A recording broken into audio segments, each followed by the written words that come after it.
Well, this thing finally started doing the weeble wobble on me. It's not death wobbles, it's just wiggly at about between 50 and 60 on the speedo. It's pretty unnerving, honestly. Kind of sucks, makes it a little hard to drive, especially when between 50 and 60 on the speedo is exactly the speeds that I need to cruise on the highway. But I'm at Cummins. I made it here. Look at that razor wire, man. What the hell? That's my lunch alarm. Hang on. Look at that. I mean business. Don't screw around. I wouldn't try to climb that fence. Hell no. There's barbed wire inside the razor wire. That's ridiculous. But anyway, there's Cummins. Let's go get us a gasket. Well, the adjustment for the tie rod, not the tie rod, sorry, the drag link, was a little loose. So I tightened it by hand.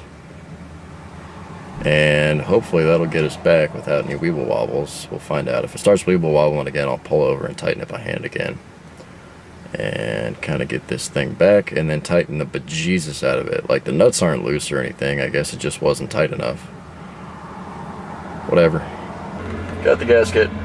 Good to go. Alright, so, see this? No, I guess that's not the problem. Alright, that was a little loose. I could twist it by hand. But, now it's not, and it's still doing it. So, you got me.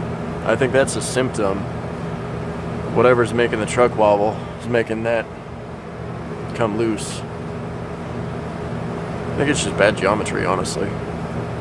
I think it's this crap in conjunction with this, because this was meant for a regular high steer and this is meant for stock ride height.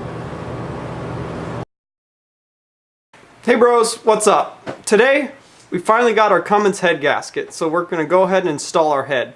Brandon drove out earlier this morning to Cummins of Olympia and picked it up, so now we get to finally install it. So join us. Alright, so what we have to do first here, we got to get this girl cleaned off and ready to mate up to the head gasket. So we're going to use some good old brake clean here and show you. And then we'll just come along and clean it with the shop rag, and then we'll spray with the air hose to make it completely evaporate away, because we got to get the surface completely clean and free of oil. Then we're going to use the cherry picker because this head weighs 165 pounds and I can't help Brandon carry it because of my MD. So we're going to cherry pick it. Once we turn it over, we'll cherry pick it over and set it on. But first, we got to prep this surface here, and then we also have to use some WD-40 or PB Blaster and wipe in like a cross-etched fashion inside the cylinders and get that film off there. There's like a film that will always build up if an engine's dry for more than a year, and ours has been dry for at least 2 that we've had it, and probably a year or 2 before the previous owner, so we don't know. So we're going to do that, and then we're ready to put the head gasket on and put our head on. So let's get started.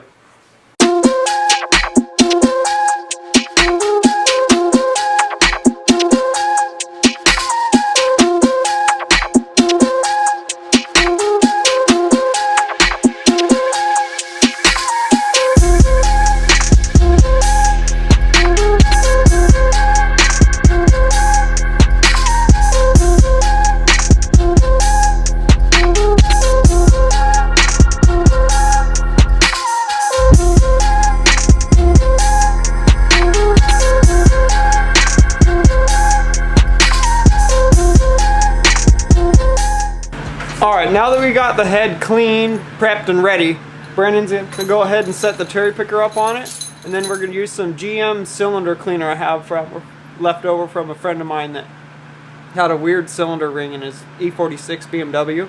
But we're going to use that. It's for cleaning cylinders, so we're going to go ahead and clean out the cylinders with that, and then pull out our Cummins head gasket here, lay it on, and then set our head on.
Now that we got the cylinders all cleaned out, Brandon's taking some motor oil and just wiping inside of them so that way the rings don't have a dry surface to hit on. And it probably doesn't matter, just we like to take extra little precautions like this. You know, it's easy to do, so why not do it? And then once he's done with that, he'll wipe the head, he'll spray a little bit of brake clean on a paper towel, and then he'll clean the block surface, sorry, the block. He'll wipe the block surface a final time for any of that residue we got from the upper engine and fuel injector cleaner and the oil up on top of the deck surface here. We'll get that all wiped off with a little bit of brake clean on that paper towel, and then we'll spray with the air blower to make it completely evaporated.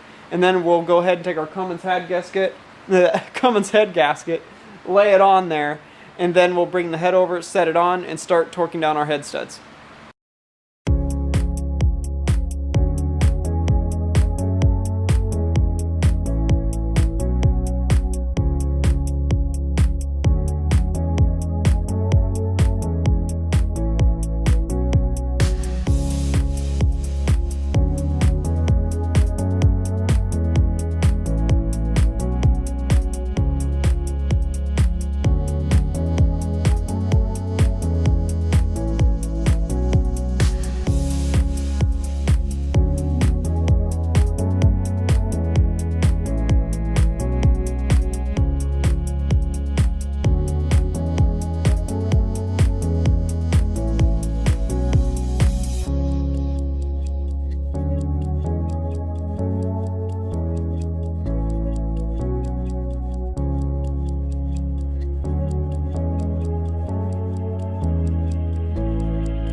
Now that we got this opened up here, we got all of our ARP stuff ready to go ahead and start working on it. We're going to start with threading these guys in. Hand tight is what it says. We're going to give it a little bit of tightness. And then we're going to start with 35 pounds and following ARP's pattern. Each kit comes with a little pattern of your head and how they want you to do it. And then we'll move up to 65 pounds. And next we'll move up to 130 pounds. Then we'll wait an hour and then torque it, to 130 pounds again. And then we're ready for the injectors to go on and the rockers. But we don't have the injectors, so that'll be in the next episode. But we'll finish up today with doing that and doing a little work on the bed. Maybe get the toolbox put back in. But let's get started. Before we get too far here, we're going to start by taking our ARP fastener assembly lube here and putting it on all the threads of each stud that go into the block itself. And then we're going to wipe it on the washer and the nut, and you do that so that way you don't get a false torque reading as you're torquing them down. So let's get started.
Alright guys, well our next torque value, now that we got a 35 torque value done, is 65 pounds.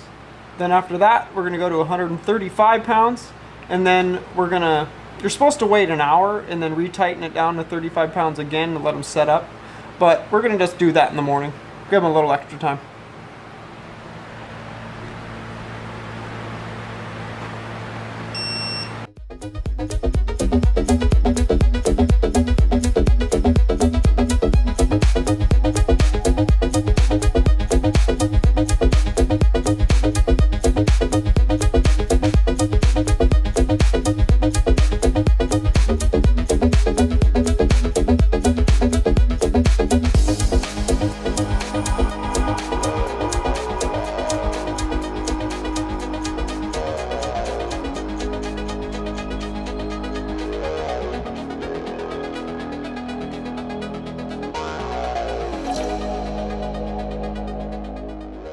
There you go, bros. Another day at Cougar House Garage is done. It was pretty successful. We got our Cummins head installed with our genuine Cummins head gasket and our ARP head studs. When we did that, we put the ARP lube on the bottom of the threads where they thread in the block, the top section of the stud, the washer, and the nut, and then we got those torqued down to 35 pounds, and then from there we torqued it down to 65 pounds, and then to 135 pounds, following ARP's chart of torquing. And then you're normally supposed to wait an hour and then retorque them down to 135 pounds. But Brandon and I, it's the end of our day here, so we're going to go ahead and torque that final value in the morning. And then we're going to head up to Sound Diesel Performance to pick up our new injectors.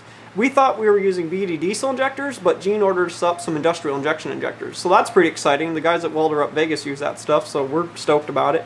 So tomorrow we'll figure out what size injectors we're actually using, if they're the 100s, 150s. Who knows? Gene does, though. So, thanks for watching today, guys. Thanks for your constant support, as always. Please leave a comment. Tell Brandon and I what you think of this install here. And please like and subscribe if you guys want to see more of Cougar House Garage. You like what we do. Check us out at cougarhousegarage.com. Check us out at Facebook/Cougar House Garage. And we are Cougar House Garage on Instagram. Follow us, guys. We'll catch you in the next episode.